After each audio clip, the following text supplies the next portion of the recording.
stood there, outside the towering black iron gate, watching my mother, Mrs. Linda, being pushed in a wheelchair.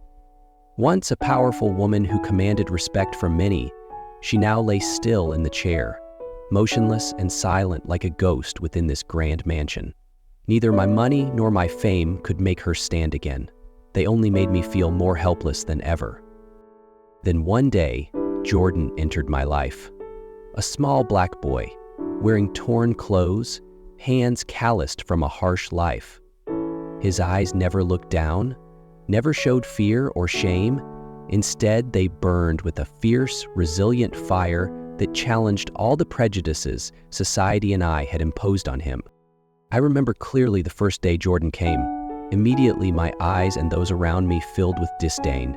A ragged black kid daring to step into a billionaire's house. Whispered sneers hung thick in the air, suffused with discrimination. I wanted to send him away, but something in Jordan's eyes stopped me. Not weakness, but determination. A silent yet powerful challenge. That day, I spoke coldly to Jordan. "We don't need poor kids like you here. My mother doesn't need miracles from a street boy." Jordan just smiled, without protest. He said firmly, "Just give me one chance. I won't disappoint you." I sneered, unbelieving. "You think you can do it?" Jordan looked me straight in the eyes, unwavering. Not think, but believe. In the days that followed, Jordan never gave up. He stayed by my mother's side, helping her take small steps, even when sweat beaded on his forehead, even when she fell and the whole family lost hope. But Jordan never quit. Every drop of his sweat was like a silent prayer, a gentle melody awakening faith and hope in this house.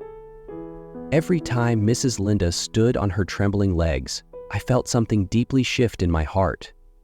Indifference and prejudice about skin color slowly dissolved, making way for gratitude, respect, and even admiration. I saw Jordan no longer as a poor black boy society often looked down upon, but as a person with a great heart, extraordinary strength, and willpower.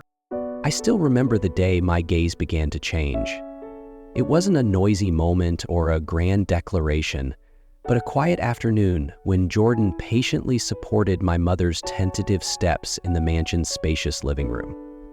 Her steady breaths, the awkward but determined footsteps, sounded like a miraculous song, slowly melting away every prejudice in me. I stood tucked in a corner, feeling that incredible persistence. Day by day, Jordan not only helped Mrs. Linda stand, but also brought new energy to my whole family. But getting to that moment wasn't an easy path. At first, I denied that boy. I still held deep-seated prejudices from childhood. How could a poor, ragged black kid help a wealthy and powerful woman like my mother? I asked myself. And I hid the shame inside when I realized my emotions were overpowering my reason. Once, after a failed walking session, I saw Jordan sitting on the porch, eyes sad but still resolute. I went over, sat beside him, and asked, "Do you even know what you're doing? Have you ever thought about giving up?" Jordan looked at me, his voice gentle but sure. "I've never thought about giving up, because if I don't believe, how can your mother stand up? And you, do you want your mother to stand or not?" That question pierced my mind like a sharp blade. I was silent, my heart torn by conflicting feelings. Part of me wanted to reject Jordan, to keep my arrogance, but another, deeper part began to realize the truth. I was wrong. Day by day, I started paying more attention to Jordan, not just as a poor boy, but as a person full of determination and hope. I realized that the contemptuous words and scrutinizing looks from me and others were not his limits, but barriers built by society.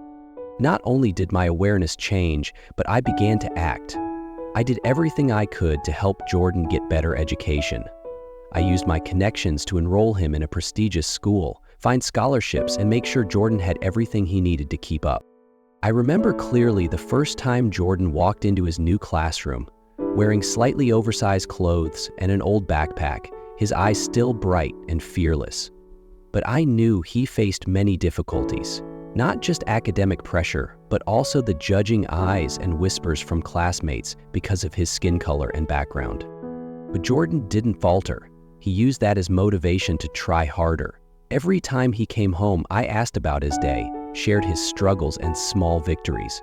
I saw him grow every day, not just in knowledge, but in character and confidence. Most importantly, I learned a lot from Jordan himself. He taught me patience, openness, and the fight to break down the walls of prejudice built by society. Looking at Jordan, I realized a person's worth is not defined by skin color, but by heart, resilience, and kindness. Now, when my mother can stand firmly on her own feet, when I look at Jordan, no longer a poor boy, but a promising young man, I proudly say that my life has been changed forever by a Black boy with determined eyes and an unyielding heart. And I want to tell you, the one listening to this story, that each of us can be a Malcolm, can overcome prejudice, can see the true value of people, and together build a fairer world. If this story touches your heart, don't forget to subscribe, like, and share to spread the power of humanity and change.